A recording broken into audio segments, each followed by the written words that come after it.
mais salaamaaleykum maa leen di nuyu. mais ñu ngi lay fay Fallou. Pape nuyu naa la bu baax waaye. fay nañ la Fallou fay nañ la sama xarit. ñu ànd voyage bu yàggu rek. Saydes. mais fii Exidex di waxtaane nii fii def nga fi lu ne. non dama fi dugg sama yaram dafa simeeku. yàlla na fekk tey ay émotions yu ma ay souvenirs ñoo ñëwaat quoi. parce que cosaan dafa nekk scène boo xam ni scène bu mythique la. scène de vérité la. et puis dafa nekk temple de la musique. temple la daal parce que dafa marqué benn génération boo xam ni. sooy xool génération 80 jëm 90. cosaan daf leen marqué. donc mu doon nag place boo xam ni man bokk naa biñ ko reféeraté ba jël ko man maa ko inauguré. la première soirée bi ñu fi tëggoon. waaw maa fi joué woon temps atum wiccaxuma. waaw ak watatu. waaw watatu donc fii lu ne xew na fii. lu ne xew na fii billaahi.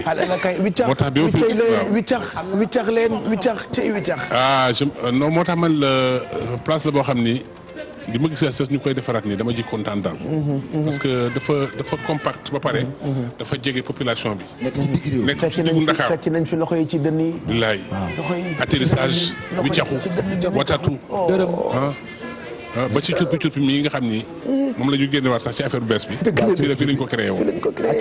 fii 1997. parce que fii dañ fi doon répéter en même temps. voilà amoon na fii dañ fi doon répéter en même temps aussi. waaw fii soo amoon événement da ngay ñëw répéter fii ba sa événement jot nga def sa prestation après daal di jouer quoi. mais ban anecdote nga mën a nettali ci endroit bi Fallou lu la marqué. bari na parce que damay wax ni gis nga wiccaxu xam nga dañ daan wax buntu cosaan wiccaxu fecc moom bu ñu ko daan def dama ko tàmmaloon gars yi wiccax leen gars yi naan wiccax ñu ànd ak ñoom mujj gi wiccaxu ba buntu cosaan gis ñu koy def ma ànd ak ñoom. waaw ba mu yàgg man far ba jaaree fa ñibbi. ba yolleeku waaw ñu naan ana waaja fekk waa ñibbi na bu yàgg. parce que temps boobu ay guichet fermé ngeen doon def donc seen dugg si da doon metti ndax nit ñi leen doon sonale génn bi tamit dafa daan metti cosaan gars yi ñu ànd may ànd ak ñoom damay ànd ak ñoom gunge leen ba ci àndaat ak ñoom yëg si seen ma leen koy def ba benn soirée man xaare ñi tey ma nax leen quoi waaw mooy ñibbi fii laay jaaree wiccax leen ñu ànd buntu cosaan ñu ànd max ñoom ba ci buntu bi ma génn ñibbi nga wiccax ñibbi wiccax demaale boobu musique buñ ko doon def dañ ko doon seet gisoon nañu aussi tamit bi ngeen ñëwee yéen surtout yéen seen génération parce que mag ñi mënu ñoon fecc bu baax noonu ñoom amoon nañu privilège peut-être que mu doon way rek yooyu tout à fait mais yéen da ngeen ñëw andi danse carrément tey danse bi musique yéen a ko andi seen génération waaw kenn lu njëg njaaga man maay yow yaa ngi waaw nee nañu presque sax maa dugal gars yi ci affaire yi chef d'état-major ndax man bi ma ñëwee dama fekk ay waykat yu mag ñu mel ni ñoom Youssou sunu mag ñoom Ismaël Lo Baba Mal ñoom Omar Pène fii leen daan rëg-rëg bu ñaawee ñoo doon marché ñoom ak groupe yu mag yooyu rek ñoo doon marché à Dakar léegi ñun bi ñu ñëwee ak Lemzo Jamono donc ñu indi benn révolution ci musique révolution boobu ñu indi ci musique bi ñu demee ba Lemzo explosé waaw tu vois donc ñëpp dañu mujj topp rythme Lemzo Jamono bi waaw man ci la détaché wu dem bi ma demee ma xool ni man fii ay waykat laa fi fekk te pour ma imposer wu lenn rek laa mën a def mooy indi sa marqué sama empreinte mooy lan mooy ambiance bon fii mënoo fay ba dàq way kenn dëgg la de ñoom Youssou dañoo maa way ma xaar ma def samay feeb takk sama fulaar fu ma jaar ne di crever écran bi ñu pour ñu ma def ma mën a marqué gars yi si esprit déjà man déjà bi ma ñëwee ci musique man dama xool différence ma ni fii pour ma kii xam naa ne maa fi gën a njool ci gars yi mais foog ma takk loo xam ni day tax nit ñi xàmmee ma j'ai pas les moyens ma jël RTS def ko lal fa basang grand bu romb ma nuyu la da nga def grand sabar aw may moyen ku romb ma nuyu la ñu naan la booy bi dafa baax fekk man sama baax boobu man mooy samay moyen stratégie et puis temps boobu dafa amoon sax c'est-à-dire cassette de daal te dañ daan def ay émission live di ko génne sous forme de cassette di ko jaay jamonoy jàpp sama la woon li ñu gis léegi nii Fatou Guewel def ko du sax anniversaire de Fatou Guewel mais defe naa Takkusaanu Ndakaaru la woon Takkusaanu Ndakaaru amoon na concept bu tudd Takkusaanu Ndakaaru mais Pape yi dafa war a ñëwaat lii dafa war a amaat lii actuellement nii Fatou Guewel la woon lii c'était marquant parce que li nga doon liggéey ba génne ko da nga ko doon prouver waat sur la scène parce que da nga daan répéter ak sa groupe ni ngay répété say groupe génne ko ànd si album. noonu nga koy ñëw jouer live mu gën a leer. su boobu sax nañ doon gën a reconnaître talent yi. absolument. donc loolu lii dafa war di amaat lu mel ni ay diapason. laaj na ñu indiwaat leen quoi parce que place bi dafa compatible ak loolu. tu vois donc cosaan bi man dama kontaan. ci ni ma ko gisee ni gars yi di ko réfectionné waat nii. dafa war a ñëwaat. mais dafa am chaleur. dafa am chaleur voilà da ngay jege public bi. voilà doo leen sori day am benn communication bi am. fii doo tricher. c'est clair. c'est une scène boo xamante ne. boo wayee ñu xam na boo mënul way xam nañu. parce que dootoo ko defati parce que yaa public bi la. yéen ñaar waaw boo wàccee rek da ngay xuus ci ñoom. te dina la jàkk di la xool donc fii daanaka yu bëri. fii jaar nañ fi et c'est là où tu comprends ñoom lu tax namuñu dara parce que dootuñu defati li ñu defoon waaye nit itam du defati lu ñu def ñoom. en fait ils ont plus c'est-à-dire artiste du defati lu ñu moom kat def fi toll lu ñu fi def rek defaat la. defit la. luñ fi woy wayaat la. waaw luñ fi feccaat la. waaw luñ fi tëggaat la dëgg la. waaw donc affaire bi actuellement damay wax ni mag ñi fi ñu aj baar bi. ba léegi benn xale fekk bu leen. dëgg la de. coow li nag génération dëgg la c'est oui génération jamono bu nekk ak lu ciy xew. garab ci kaw lay fekkante dëgg la xale yi am nañu talent. mën nañoo woy. mais nañu xam ni bi mu yombee lañ ñëw. mais bi mu méttee bi mu nekkee benn rajo. benn télé. nga war a prouver ay journalistes yu mag nekk fi. ay animateurs yu mag xam ay mélomanes xam musique. nekk fi jamono boobu nag vraiment. soo fi wanewul lu wóor. doo jàll non doo jàll. moo tax damay sant yàlla bu baax a baax dañ naan mbir sa kenn du ko ñedd. waaw parce que loo fi def rek yàlla suturaal na la dem nga fi nga war a dem yëpp. ci àdduna. def nga ay tournées yu mag. da nga daan génne ay album saway ñu koy jënd si saa si 50 000 album. tu vois te loolu amatul. léegi da ngay génne album naan gars yi waaye jël leen waay. waaw sa promotion maye da nga koy maye. da nga koy maye soo ko mayewul ñu piraté ko. waaw ngay tëgg di woote naan ngir yàlla grand ñëwal. di def guichet fermé ngir yàlla ñëwal. guichet fermé bi sax dafa am lu lalu ci gannaaw. parce que entrée meuble bi dafa bari. waaw non dafa di bu njëkk ba yéen guichet fermé ngeen doon. voilà waaw teelul ñëw. non xam nga dafa am loo xam ni dafa yu bari dafa yàqu pap xam nga bu njëkk ay 11h 23h daan na fekk nit ñi sol. minuit et demi cosaan bi fees na dell. minuit et demi. 1h pile. artistes yi artiste bi yëg. looloo waral rang bi fii ba Grand Dakar. looloo waral ñu bëri artistes yi yëg seen 1h du matin. xale yi dañu koy def mais xamuñu lu ko waraloon. parce que loolu parce qu'à l'époque artiste daan na am temps am première partie ak ay xale ñi muy jàppale. artiste daan na am pause pour choristam. waaye léegi loolu yëpp du mën a ti ne ndax manque de temps ak nit ñi ni ñuy yéexee génn et tout ça. 2h la ñuy commencé. 4h du matin la ñuy mais da ngay am ay ganu tubaab sax doo xam tubaab yi xam nga 23h 1h du matin fu mu jotee pare nañu soirée mais bu njëkk da nga daan jouer fi cosaan di gis ay tubaab ñëw di bal si. parce que soirée bi ñoom au moins dinañ fekk première partie bi. ba nga pause ñoom ñu ñibbi. mais imagine toi heure bi tubaab yi ñibbi léegi heure boobu la soirée di commencé. xamoon naa on m'a raconté une histoire benn boo xamante ne à l'époque lenn rek moo ko doon indi cosaan muy Baye Wally parce que saa yu Youssou Ndour wayaan ba def pause rek Ousseyn Ndiaye day yéeg way Baye Wally donc base bi dégg naa day ñëw di laajte way Baye Wally way Baye Wally moom Baye Wally rek ko doon indi xam naa gaañu na bu yàgg nag Baye Wally rek moo ko daan indi fii alors 10h08 mooy doo ko jot c'est avec beaucoup de plaisir ñu recevoir Fallou Dieng Fallou suñu sëriñ la suñu xarit la Sénégal yëpp respecté ko ci taalibe bi mu doon li ma ne démb luy doy bu doon doy bu yàgg ndax lu ne dégg ngeen ko ci musique daali bu ne dégg ngeen ko scène bu nekk def ko distinction bu ne am ngeen scène bu ne taxaw nga fa festival bu ne dem nga fa bu yàggul nga génnee album maa ngi dégg nga sargal ci ku mel ni Youssou Ndour njukkal ci ñi nga xamee ni tey fu musique toll ñooñu la waaye ñu toll ci période bu xaw a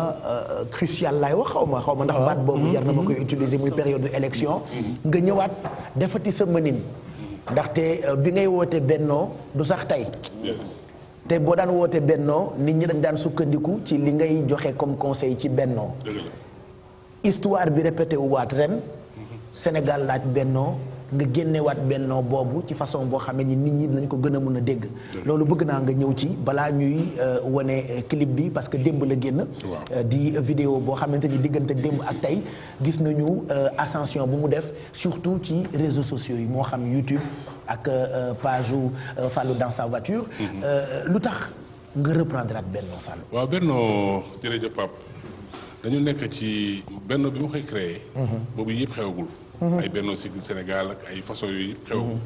parce que 1997 album Weex Bët. bi ma enregistré woon à Paris. muy album Weex Bët ci la Benno nekkoon. mu nekk thème boo xam ni nag ça a été écrit par un ami. bu ñuy wax Cheikh Talib Gueye Ndiaye. Cheikh Talib Gueye moom moo ko bindoon. 22 ans. waaw 1997 lañ ko laa ko génne woon. avant ngay judd. dama bëgg pour mu leer rek am na ñu bari ñoo xam ni dañu yaakaar ni élection yi ñoo tax ma génne. connotation politique. waaw mais nag dafa tombé situation bi. prévoir naa ni ñoo ngi jëm ci ay élection may def album bi boole ko ci. ndax Sénégal fi mu toll soxla na ay régulateurs. ñoo xamante ni tey ñun wayuñu pour faral kenn wayuñu pour kii mais ay sénégalais lañu ay patriotes lañu xam nga. xale yi woyatuñu. mooy seen rôle yéen way jeex na ay porteurs de voix ngeen. voilà way dee na bu situation yàgg. yu mel nii dañ leen ciy xaar. gis nga affaire bi lu mu la ñu bari ñoo ngi koy def mais xamuñu gis nga dafa am ñoo xam ne mën nañoo engagé wu ci sur le plan politique dara du leen ci fekk parce que ils ont les moyens mais imagine toi koo xam ne amoo les moyens nga engagé wu sur le plan politique boobu moo lay rey parce que sa art moo mag politique. gis nga nit aaram moo mag politique. ba tax na man mosuma politique ci àdduna. te aar mën na faj sax lu politique mën ta faj. voilà waaw donc man sénégalais la patriote la chanteur la sama contribution. il fallait que ma def ko avant les élections parce que ñoo ngi dëkkmal ay élections yoo xam ni nit ñi tiit nañ ci trop. ñoo ngi dëkkmal ay élections yoo xamante ni dañuy ñaan jàmm am ci. jàmm njëkk ci jàmm mujj si. ba tax na tey sama xalaat ci réew mi laa wax ni na ñëpp bennoo ci esprit yi na ñëpp bennoo ci xol yi na ñëpp bennoo ci xalaat yi na ñëpp bennoo ci réew mi parce que nag Sénégal la ñu nekk te Sénégal benn bopp la kenn mënu koo xaar ñaar te it nañu xam ni politiciens yi nañu xam ni moomuñu réew mi nañu xam ni aussi jeunesse moo ngi seen gannaaw di leen xool jeunesse bi leen ne jàkk di leen xool te xam ni bu réew mi baaxee lu baax lu ñu def jeunesse bi leen di roy suñu defee safaan ba jeunesse bi def leen di roy loolu moo tax ma indi li nga xam ni mooy thème bi à l'heure actuelle mu nekk loo xamante ni tey sama contribution la. jàngat defoon naa ci benn jàngat aussi par rapport ak vidéo bi yaa ngi koy pourquoi le choix nga ñëw rek def ko centenaire ci monument. voilà c'est très important xam nga place de la nation la ñu wax. man dama ne réalisateur bi mu kii ma ne ko bàyyil man idée bi ma ci am mooy samp sama micro fi nga xamante ni. luy xew ci réew mi foofu lay xewee muy place de la nation. place de la nation ku am lu muy ñaxtu fa lay dem ñaxtoo ko fa. ku am lu muy revendiquer fa lay dem wane ko. ma ne man naa jël sama micro samp ko ci diggu place de la nation. joxe sama message. waaw joxe sama message. et surtout que message bi dafa intemporel parce que am na woy yoo xam ne soo ko woyee ça fait 22 ans que ñu bind ko.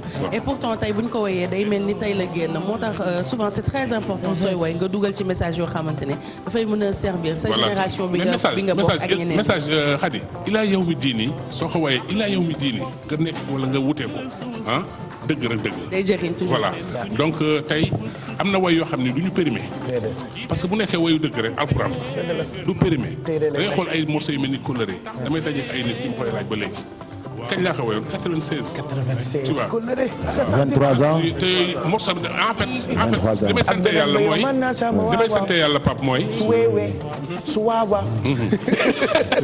xam nga li may sant yàlla mooy. am ay morceaux ñu dugg ci classique bu musique sénégalaise.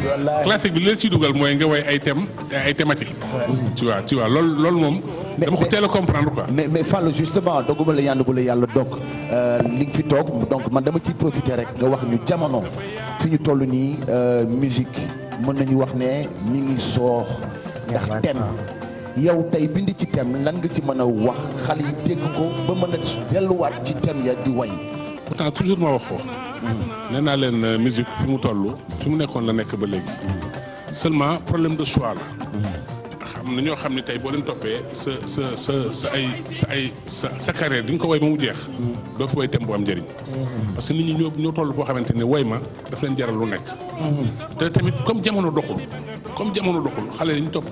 choix wu way nit mu leen di jox. xaalis mooy xaalis. waaw voilà te loolu. je pense que ay thème Kleenex la wala nit ki nga koy way lay intéressé ak ay mbokkam jeex na. tu vois. mais soo wayee thème. balaa nga koy xam nga traduire ko ci beneen langue. voilà mun naa wax ni dédicace la quoi. dédicace waaw dédicace ay nit rek nga chantonné ko wala.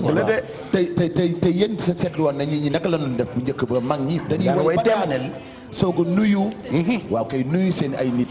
maa ngi ciy nuyu diw wala balaa ñuy commencé ñu ne way bi maa ngi koy may diw. daal di nag way lu noonu way tem noonu la woon. waaw loolu la woon gis nga man actuellement nii damay conseiller xale yi. ñu gën a liggéey ci thème yi. surtout ñu tolloog ñu maase jamono ngànk jamono. parce que am na ñoo xam ne ñoo ngi ci underground bi tey. nu ñu ci mën a génne la ñu wut mais soo demee ba nekk un chanteur confirmé. sénégalais yi bëgg la. profitool nga yar sa jeunesse. profitool nga wax ak say morom dëgg. profitool nga éduquer sa génération. voilà donc loolu mooy tax moo lay permettre tey sa carrière mën rafet parce que carrière du mën a way rek de. dafa am yu ko accompagner. dëgg la comportement ngi ci. wax yoo xamante ni alxuraan na nga ci du deñ yooyu yëpp dafay gunge ci carrière am ba tax na sax boo demee sax ba wayatoo sax dinañ la jox cër bi daal. di reprendre say voilà surtout. voilà donc je pense qu'on peut regarder ñu xool clip bi Benno man nag version originale bi xam nga man mag laa te damaa bëgg lu authentique version originale bi man daf may ray. 22 ans. pourtant nag dara changé wut. waaw Pape musicalement dara changé wut. mais dafa mel ni da nga loolu dafa ralenti lu rythme bi non. non. ba léegi même chose la. même chose la waaw. ah te nga bàyyi ñun mag ñu ñuy wax ci. waa ñëwoon démb Alaaji Lay Jaw. laaj ko année bi Benno di génn ñaata at la Papa Lay Jaw vraiment mooy def ñëwoon démb ñu ngi koy jokkee bu baax. ah man nii la rek. at Benno di génn ñaata at nga amoon. nga naan ñun mag ñi. boobu maa ngi baal si DLC. boobu maa ngi baal si DLC. parce que voilà quoi c'est-à-dire Fallou doo doyal ci moom. loolu mooy wane ni di liggéey ba say yëf bokk ci patrimoine waxatuma sax classique bokk ci patrimoine musique sénégalaise génération bi rek ñoo ko am moo tax sànq ma ni artiste dootul defati ñoom li ñu def ci musique et c'est valable pour d'autres grands barki démb maa ngi def émission ak Ismaël Lo c'est-à-dire booy wax ak grand yi da ngay éblouir def émission ak waa Touré Kunda c'est-à-dire booy def tu te rends compte que ñii ndekete li ñuy def ak li ñu am ci musique artiste dootu ko ci am. ah ouais ils ont innové. artiste dootu ko def. mais da ngay xool ku mel ni Ismaël Lo barki Demba Ndiaye li ñu ko defal li ñu ko honoré fële ci benn dëkk dama ko seetaan sama yaram dafa daw sax. xam nga benn groupe bu mag reprendre benn Tadjeboon. benn Arsenal non mais c'était formidable. mais c'est pas pour rien que tout le temps nit ci bu ñuy xool référence les mêmes personnes la ñuy lim ba léegi. ça fait tellement c'est parce que dañoo egg foo xam ni base dañoo yóbbu musique sénégalaise foo xam ni tur eggu fa. maanaam ku mel ni Youssou Ndour tey mérite mu am sénégalais sax xamuñu Youssou Ndour. mais boo tukkee ngay xam kan mooy Youssou Ndour. boo tukkee ngay xam kan mooy Ismaël Lo. boo tukkee ngay xam kan mooy Baba Maal. tu vois ces grands là Touré Kunda Omar Pène tu vois ñooñu seen tur mënul fay ci musique. xale yi nañu roy ci ñoom. na ñëpp jël leen def leen ay références. et puis di gëstu ci ñoom di leen laaj. man am na aussi dama ànd ak Omar Pène. ñuy voyager di dem Paris. ñu bokk ma ñëw toog ci wetam. ñuy waxtaan ma ne ko mais grand yéen lan mooy seen secret. boobu man bareeguma album. tu vois su may am ay album ay 10 laay am quoi. te toll naa ci 25 album. bon donc man ko mais grand yéen lan mooy seen secret ba album yu bari yi ngeen def ko lan ngeen di xalaat man xamaguma sax suba lan mooy xew. mu ne ma liggéey rek moo wóor.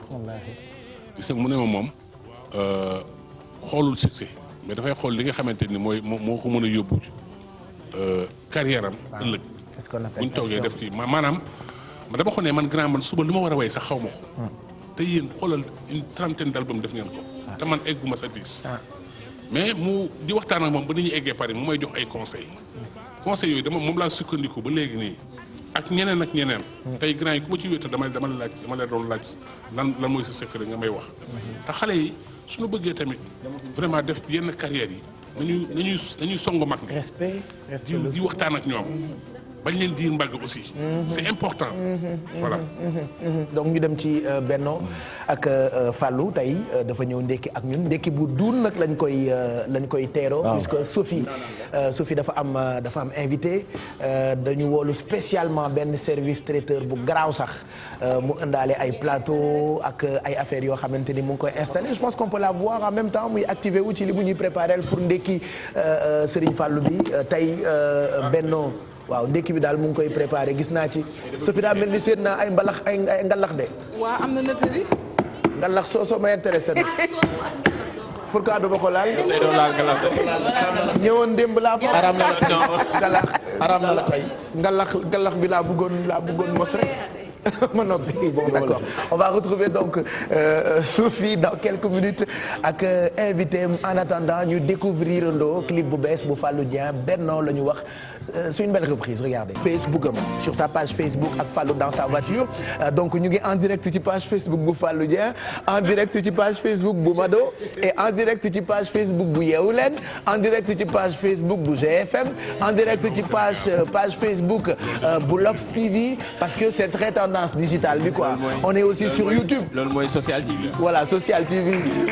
alors vraiment bravo. j'en profite pour saluer internautes yu Mado yi ñoom Kanika ñoom Fatou Rasoul Fleur Rose ñoom Ami Fall nag xam naa xelam moo nekk ci yi ma wane yële parce que page Facebook bi la njëkk a wane yi ñuy togg tey regardez ce que nous propose Ndiaye traiteur bon je redonne le téléphone à Mado vous qui êtes sur sa page je vous embrasse et je continue avec vous chers téléspectateurs en même temps Fallou ci page Facebook am yéen tamit ngeen àndandoo ak ñun tey ci suba gi je rappelle que en direct la ñu nekk fii ci Cosaan depuis ce matin on est là et à partir de ce jour fii ba élection yi di passé dañoo fay di xaar Youssou jël si ñu donc fii la ñuy toog ba élection yi passé ñu doog ñoo fayle donc on est là voilà ñuy commentaire ci Benno bu Fallou Dieng clip la mais hymne la pour période bi.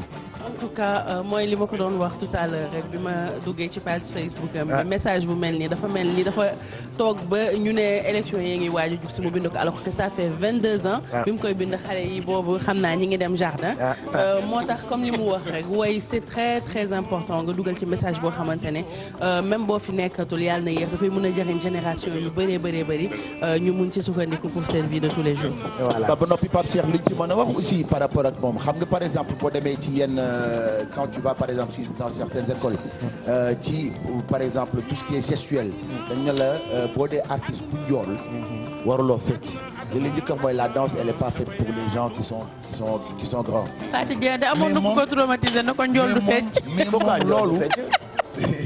mais moom loolu mais Fallou moo fital njool yi. jeex na kon donc Fallou dafa ñëw rek règle boobu ñu joxe woon tey loolu moo lay won ne la. Fallou moo fital njool yëpp. voilà donc loolu moo lay won ne la Fallou génn na loo xamante ne da nga koy jàng ci école bi. que les gens pensaient que c'était vrai alors que c'est pas vrai. nit ku ne war ngaa mën a andi. mooy décomplexé bi ñaatam di wax voilà parce que y a la taille et tout ça. mais Fallou dafa andi wiccaxu bi. njaab bi man moo may def. voilà y a une histoire tout le temps je la raconte damay def comme ni ngeen di def d'habitude ruux ay wax quoi c'est-à-dire au lieu ma dem ci li muy wax damay jàll ci leneen quoi parce que ñun bi ñu nekkee booy Fallou bi doon ñëw Gibraltar tout le temps c'est-à-dire bu Fallou doon romb ñun ñëpp dañ ko doon dem di seetaan mit la woon barki borom Touba Camp du Diassé tu vois donc dem di seetaan Fallou parce que mit la nekkoon Fallou Dieng mooy romb fii tu vois yooyu c'est des moments de souvenirs yu extraordinaires bi nga fi nekkee ak ba léegi di ñu béggal defe naa mu ngi bëgg a yàgg te loolu c'est à saluer te ñu ngi ñaan ngay continuer di ñu gunge. J'aime bien quand les animateurs l'appelaient le géant de Dakar. le géant de Dakar njool mi rek. njool mu saf xorom. après njool mu saf xorom Youssou Ndour ma ko tuddee woon. njool mu saf xorom. mais xam nga c'est une histoire la quoi boo xam ne tey mu ngi commencé ci roi de l'ambiance. Michael Souma génne ko. ñu dem ba mu yàgg. Boubacar indi chef d'état-major général des ambianceurs. Ambroise Gomis ni ma woowee le petit prince de la Médina. waaw donc xam nga tur yi noonu la évolué quoi. ba tey ñu mu egg si foofu donc man côté bi may sant yàlla mooy. nit ki nekk li ma ko waxee woon ci biir way wa rek. nit way na ba doon boppam de. nit way ba doon roi di yàlla tuddeewu ko boppam. man étiquette bi ma yàlla jox. ci musique xëy na sama cër la ci musique. waaw tey kenn mënu ma ko bàyyi kenn mënu ma ko kiyal daal ba tax dañ ciy sant yàlla nit ki lépp looy way looy def ba am ci mandarga sante ko yàlla quoi ba tax na tamit thèmes yi nga xam ne génnee nañ leen yëpp ci suma carrière rëccuwuma coono bu ma ci dajoom parce que tey thème bu ñu laal fii raar na thème booy tudd fii te man woyu ma ko waaw parce que moment bi nga xamante ni ñoo ngi ci moment wu succès moment wu gloire moment boobu aw moon jotu toog sax tout le temps maa ngi atelier musical tout le temps bu album génnee nii balaa may savourer succès bi dama génne beneen doo ko savouré bi passé il faut que gars yi ab di liggéey ci esprit boobu maanaam su ma génnee biri dox man tiit naa de tiit naa xam la moo tax ba tiit li ma war a defar dafa war a kawe léegi tant que daane lu ma biri pour man atteindre ma sama objectif noonu laa doon liggéey moo tax te album yooyu da ngay xool ay neuf titres ci doon nekk ay 8 titres tu vois te 8 titres boobu chaque année nga génne ko benn yoon wala ñaari yoon ci at bi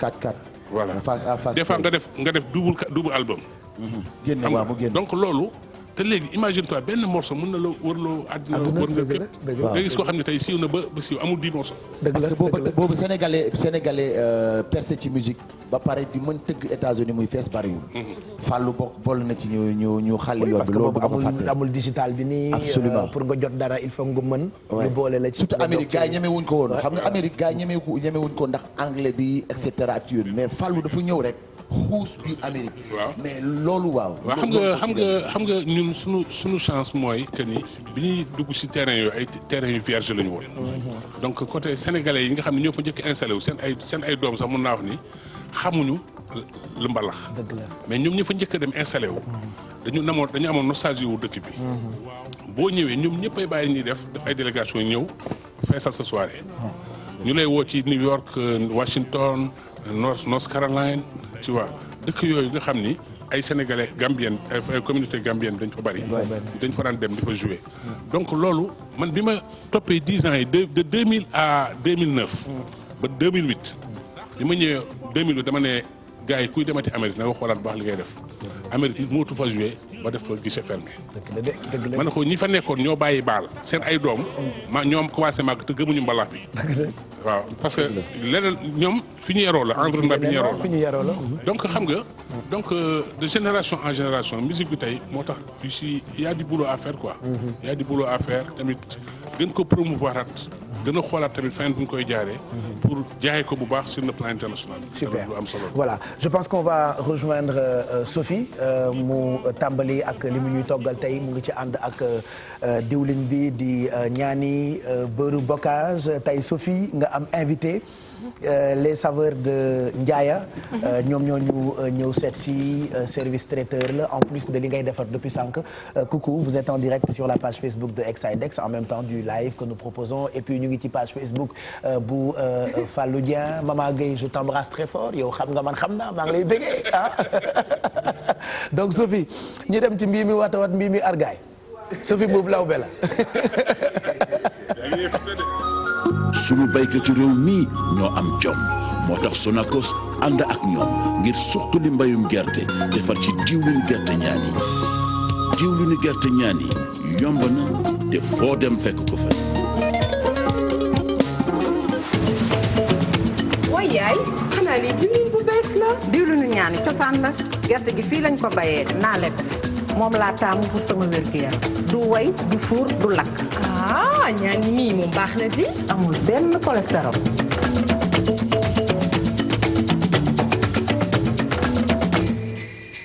ñu ànd ak Sonacos. sa mayonnaise. waaw Baye tey ndekki li yëpp Fallou Dieng la ñu ko jagleel. la ñu koy jagleel Baye Cheikh effectivement comme ni ñu ko waxee. gis nga nii nag tey maa ngi defar benn mayonnaise boo xam ne huile ñaani laa ko defaree ma jël li nga xam ne mooy dosette bi. dosette bi mu ngi nii 1/4 de litre la moom laa jël. ak ñaari nen def jaune d'œuf bi. def benn cuillère à café de moutarde moom laa jël. jël sama temps gis nga diwlin bi dafa neex a liggéeyee ba nga xamante ne ni mayonnaise bi da nga koy defar mayonnaise bi compact am couleur te du la andil benn problème. gis nga ni mayonnaise bi mën nga ko def nii Baye Cheikh te du tuuru te du tuuru. voilà gis nga ni mën nga ko def nii du tuuru. Sophie da nga ay de dag ñoo nëbbu de Sophie dag ñoo nëbbu foo jàngee li mayonnaise booy defar te bu la neexee dëpp du tuuru. waaw bu la neexee dëpp dippi te du def dara. mbii mi watawat la mbii mi argaay. waay non law be kay lañ koy tegal mu nekk générique am léegi. waaw gis nga Baye Cheikh nag comme que. mbii mi waaw. gis nga ni Baye Cheikh defar nañu mayonnaise bi ba pare. ci kanam tuuti nag avant may ñëw ci salade bi. tey dama am benn gan mooy les saveurs de Ndiaya. de Ndiaya comme ni nga ko gisee nii. moom nag mu andil ñu ay affaire rek xanaa ma bàyyi ko mu nuyu ñu ñuy seetaan daal di dérouler ay kii. man il faut que ma jege ko sax. parce que c'est les aléas du direct. pour vérifier ngalax beeg yooyu ndax baax na. bii mi watawat mbii mi argaay. Ndiaye traiteur lawbe la. waaw. Allez Ndiaye ñu ngi lay nuyu. donc bonjour à tous. salaamaaleykum yéen ñëpp. maa ngi leen di nuyu ku ci nekk ci turam ak santam. ainsi que les téléspectateurs yi nga xam ne ñoo ñuy seetaan. sur la télévision Futurs Médias. Ndiaye traiteur Ndiaye saveur Ndiaye. ah Ndiaye la tudd d'accord. Vas-y Ndiaye. d'accord donc tey moom dañu ñëw spécialement pour waa télévision Futurs Médias. xam nga kuy def lu baax da ngay ànd ak ñi nga xam ne ñooy def lu baax. donc du coup ñu indil leen benn petit brunch bu ndaw pour ngeen ñam saf-safal yi nga xam ni moo fi jot xam naa ni Mado moom dafa bëgg yu saf te day résultat yi pap moo tax ñu indil ko ay salade.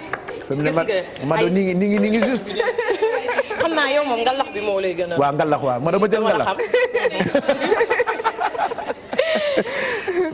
waa Baye comme te moom jot na présenté li nga xam ni moom la kii. ñun tey dañu andi benn salade bu ndaw rek pour accompagner les saveurs de Njaaña. gis nga ni mayonnaise bi déjà nii à la main la.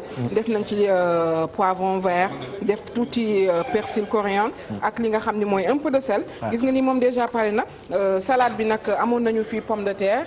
am nañu fi carotte aussi dañuy ñëw rek def ko ci directement. carottes yi aussi dañu koy togg mu bañ a ñor lool waa Baye. dama lay batil rek. su ko defee aussi ñu jël ma jàpp ci liggéey bi. ñu jël poivron daal di def jambon concombre yoo xam ne aussi dañu ko dagg en petit dé. am nañu fi betterave am nañu olive am nañu tomate gis nga nii rek mu nekk benn salade boo xam ne vite fait la. amoo kudd su ndaw rek. kudd su ndaw. daa mel ni yor naa ko de. ñaaña xoolal ma foofu dama lay mosal rek pour xool. ñaaña waaw ñaaña Ndiaye les saveurs de Ndiaye. voilà xam nga ñaaña bi ak Ndiaye dafa xaw a nuroo quoi. voilà merci. gis nga Baye Cheikh pour wax sama mbokku jigéen ñi rek ñu utiliser beurre bocage. ak huile ñaani bi nga xamante ne nii gis nga def naa ci benn mayonnaise boo xam ne rapidement la bàyyi àll ma ci benn kuddu. voilà gis nga nii rek. ana Mado. ma jox la Mado day régime tey. Mado day régime ci mayonnaise bi. ñu daal di jël li nga xam ne mooy persil coriandre bi aussi daal di ciy def. ni nag Baye Cheikh ci kanam tuuti dañuy defar benn vinaigrette boo xamante ne nii. am na mburu may ñu pain. ami li bay aal ma benn mburu. li bay may ñu pain benn mburu quoi pain mayonnaise. Baye Cheikh pain de mie ngi nii. waaw dem na pain de voilà wala pain arabe. waaw saveur Ndiaye. voilà. gis nga ni ñu def mayonnaise bi ci li nga xam ne mooy salade bi ci kanam tuuti nag dañuy defar Baye Cheikh benn vinaigrette boo xamante ne nii dañuy jël tuuti moutarde tuuti ketchup ak tuuti vinaigre ak légèrement un peu de sucre ñu mélangé ko def ko ci li nga xam ne mooy salade bi daal di jël suñu benn assiette bu rafet boo xamante ni Baye ci kanam la ñu koy dérouler le temps que nag ma koy defar mën naa bàyyi Njaaña mu gën a détaillé ci li nga xamante ni moom lay defar donc Sophie li ñu indi tey indi nañu ay affaires yu bëri te nee naa la suñu mënoo indi les saveurs de Ndiaye yëpp teg ko ci biir yeewu leen dañ koy def mais temps bi moo ñu ko mayul donc du coup aujourd'hui dañ leen defal laax ndax nee naa la laax cosaan la te pain chocolat yi ak pain beurre yi dañ ko war a di wàññi dañ cee sonn sax waaw di dékkee laax wala cere bu fanaan nga jël ko tàngal ko dékkee ko loolu dafa neex donc ay ndekki ami libin yooyu waaw donc ñu defal leen laax sankal bu am raisin defal leen aussi laaxu ceeb au pépin de riz suñu nee laaxu ceeb au pépin de riz c'est différent ak yeneen laaxu ceeb yi parce que bii soo koy lekk da ngay daj ceeb yi comprendre nga kiiwul entier waaw kiiwul entier da ngay daj ceeb yi ñu jël suñu ay mbese def ci kaw gis nga ñu jël suñu soow defar ko naturellement ngalax bi aussi plutôt nëtëri bi aussi la même chose indi leen man souvent mes salades du ma jël li nga xam ni moom la ñëpp di def ndax une répétition neexul ci liggéey donc da ngay faral di créer di xool loo xam ni lu baax la di mélanger à force que ngay mélanger ci ngay xam ni lii ak lii ak lii ànd nañ donc du coup salade bi dès aujourd'hui dañ koy tuddee salade Mado comme que moom day régime comprendre nga salade Mado waaw salade Mado lañ koy tuddee c'est accompagné aussi des verrines de mayo des verrines de mayo ak mélange de ketchup ainsi de suite avec nos petites saveurs yi ñu def ci biir waaw comme nag saveur de Ndiaye moom ku ko xam da nga ko xam ci wàllu fruits de mer tey ñu indi leen salade saveur su ma nee salade saveur man je mise tout le temps sur la décoration ndax nee naa lekk lu mu neex seen bi da ci am waaw ay kii yoo xamante ne Carafe yu rafet. pare ngeen parsemé ko de cristal. Pourquoi ce choix-là? D'accord comme je vous ai dit tantôt Mado lekk lu mu neex te amul présentation jarul dara. nee naa la ñu defal ma soom bi si benn bocal bu rafet moo gën ñu jël ginaar defaral ma ko foo xam ne kenn xamu ko. donc du coup pour la présentation man j'ai mis mise à 100%.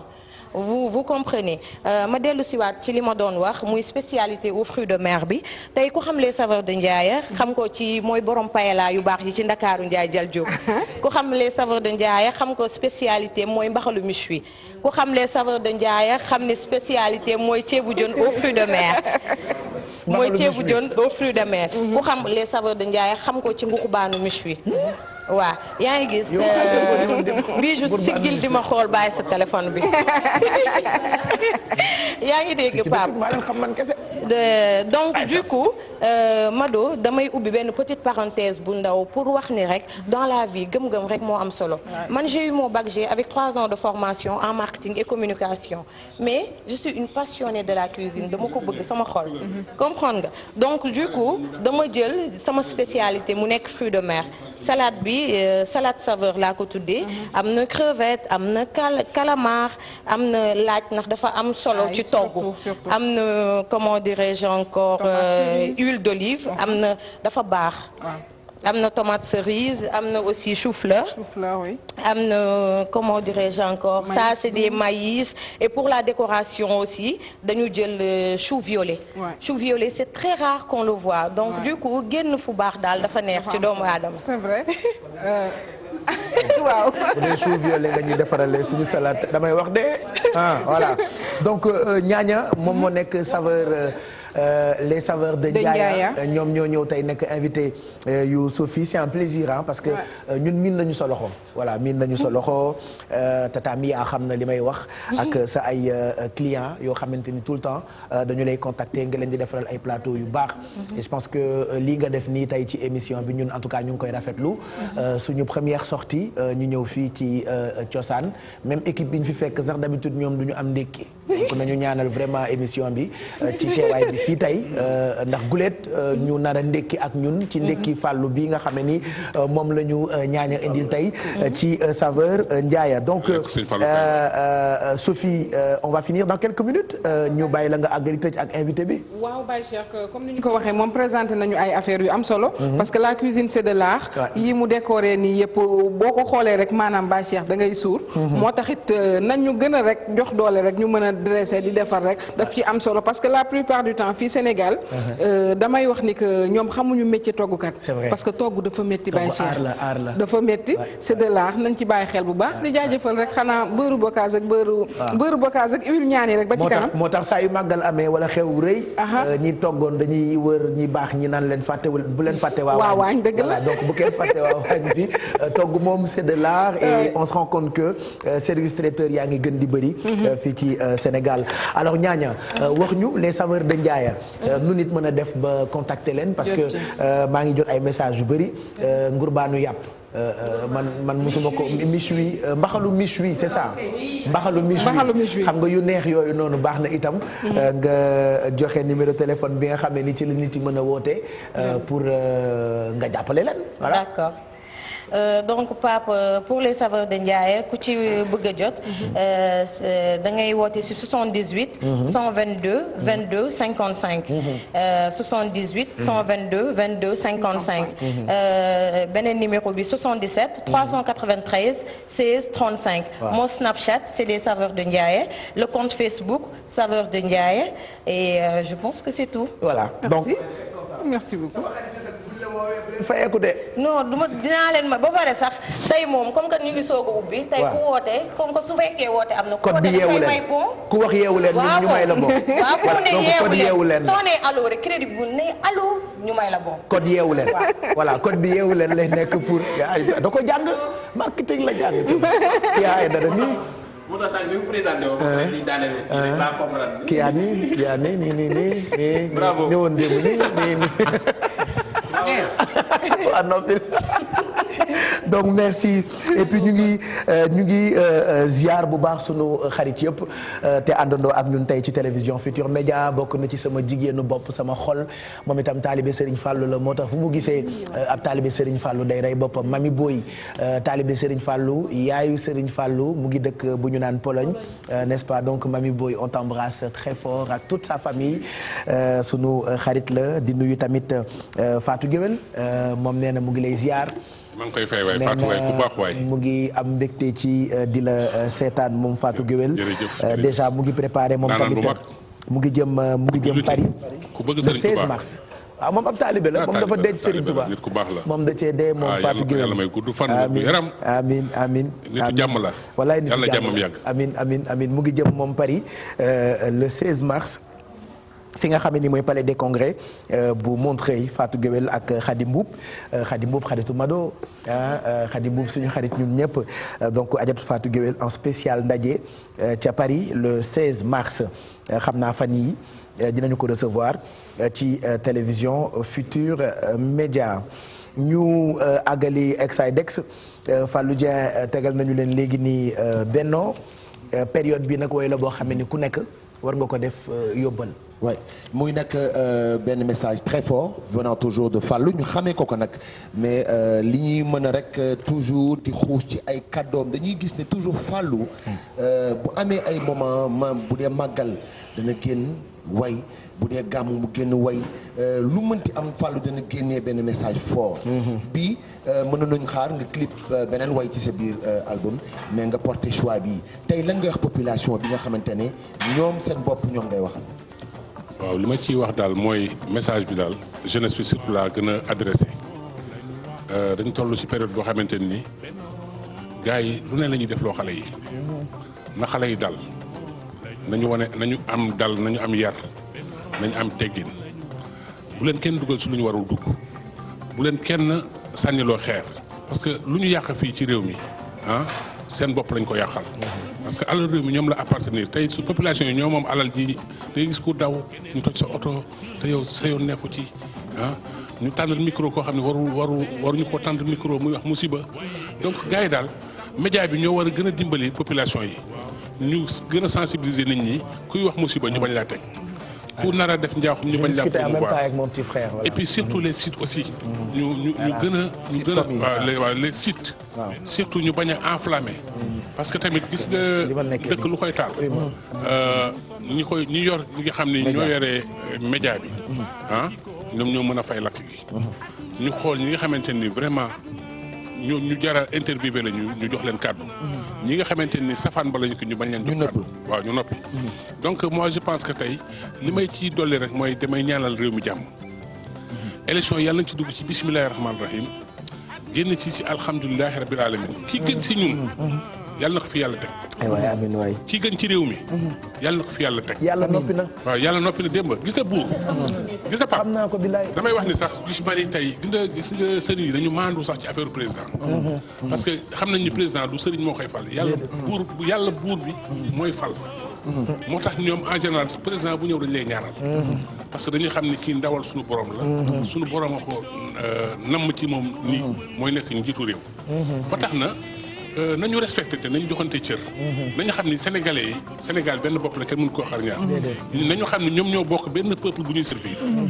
ñëpp ay sénégalais lañu waaw te it waxante lu ñaaw bi xale yaa ngi leen di seetaan jaru ko fi nañu yéenante jàmm nañuy wax lu rafet ndax nit mën nga yaru ba yor réew mais safaan ba ku ko yoree réew tamit di nga tiital waa réew ma de boo yégee donc nañu yaru nañu xam ni tamit population dañu am ay Sénégal dañu am ay valeur yooyu nag du ay politique moo ko war a mën a salteel du wax ju ñaaw moo ko mën a dooleel au contraire nañu daal gën a organiser wu comme ni may wax naan maa ngi dénkaat tamit les médias lépp lu ñaaw buñ ko wanee lépp lu rafet loo xam ne day defar nañ ko promouvoir.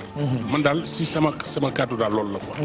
voilà en tout cas kontaan nañu Fallou et am na yu bëri yoo prévoir ci ay spectacle ci ay tournée ci ay programme yoo xamante ni fas yéene nga ko jagleel sénégalais yi fas yéene nga ko jagleel diaspora bi mais ñu ngi àndandoo ak yow itam chaque dimanche ci sa page Facebook Fallou dans sa voiture. dafa dem ba dafa bokk ci agenda wu artistes yi. waaw dëgg la ndax tous les dimanches benn artiste dina jaaral. Fallou dans sa voiture bi moom léegi artiste Sénégal yëpp xam nañ ko. macha allah ak man mënoon naa ci des fois sax ma invité ay jàngkat. des fois aussi ma invité ñeneen mais man mënuma xaw ma leen lu musique. donc musique boobu tey les musiciens ak ñi bokk ci culture laa ci mën a promouvoir. tey ñu et puis gars yi ñëpp lay remercier maa ngi remercier artistes yëpp. ñi nga xam ne dañu am oyof bi mënoon nañ ne du télévision. ma leen di invité ñuy bañ quoi. mais ñoom ñëpp ay ñëw vraiment partager ak man kii bi xam ni foofu la àddina bi toll aussi. tu vois donc man maa ngi remercier tous les artistes sénégalais. ñi nga xamante jot nañ jaar ci biir émission Fallou dans sa voiture bi am dimanche. à partir de 17h toujours même heure di nuyu waa diaspora bi nga xamante ni aussi. ñoo ma dooleel aussi. waa France waa Italie su ma limee damay jum Amérique ak partout.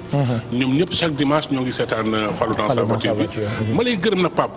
parce que yow yaa ko lancé ah. non yow sama Fallou nga yow sama Fallou nga vraiment gis naa ni saa yu ma ñëwee plateau yeewu leen ni ngeen may accueillir. c'est normal daf may neex ba tey ngeen defal ma teraanga bi ndekki bu rëy bi. waaw moo tax ma bëgg sax ñu dem ndekki mun nañ dem ndekki ji. on se lève comme ça on part tous là-bas bu ko defee ñu saaxe ndekki bi ji li jéeme sànq laa ko ñu demeel ne le mu taxaw rek yàlla baax gis nga léegi lii moo la ci fekk ñu ndekki profité ci jàllale anniversaire yi parce que bëri ngeen ci yónnee ñu ay message pour ñi ngeen bëgg a bégal tey jii ci bis bi je rappelle que pour un bon bout de temps fii la ñuy defee émission bi ci salle bi nga xamante ni mooy cosaan donc ndekki Fallou la on en profite pour bégal ci tamit sénégalais yi nga xamante